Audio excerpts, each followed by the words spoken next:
It was one of those relentless, bone-soaking rains that made the world feel gray and defeated. A black Mercedes stood stranded on the shoulder of a winding country road, steam rising from under the hood, its hazard lights blinking like a call for help no one wanted to answer. Inside the car sat a man in his late 50s, soaked suit clinging to his frame, his head bowed on the steering wheel. That man was Raymond Cole, CEO of a billion-dollar tech company, usually untouchable, polished, and proud. But in this moment, he was just another man, broken, alone, and unnoticed. He had driven out here in frustration, trying to escape the boardroom arguments, the betrayal of a close business partner, and the news that his daughter had refused to speak to him after years of neglect. The car dying felt like life mocking him, yet another thing he couldn't control.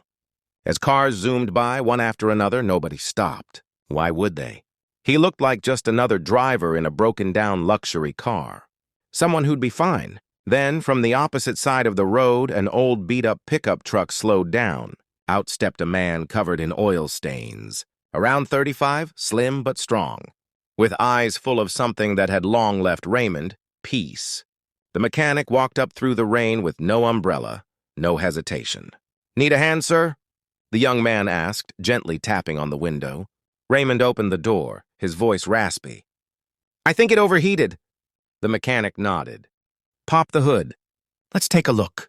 Without introductions, the man worked with quiet focus, tools from his truck rattling in the rain.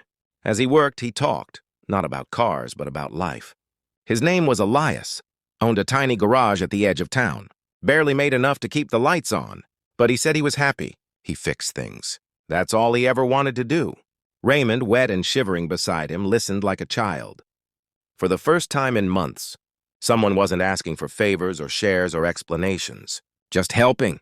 "You know," Elias said while tightening a bolt, "the rain shows who stops for others. Most people wait for the sun to be kind." The words hit Raymond like thunder. Half an hour later, the car started. Elias smiled, wiped his hands on a rag. "She's good now. You should get back before the roads flood." Raymond looked at him in disbelief. "How much do I owe you?" Elias shrugged. "Nothing, just don't forget how this felt." Raymond stood in the rain, watching as Elias drove away without even exchanging numbers. The next day, Elias was at his garage, fixing an old scooter when 3 black SUVs pulled up. Men in suits stepped out. Then came Raymond Cole, cleaned up, composed, and smiling. "You fixed more than my engine yesterday," he said. "You reminded me what real power looks like. I want to partner with you. Invest in your garage. You deserve more." Elias was stunned. "I wasn't expecting—" "I know," Raymond said. "That's why it matters.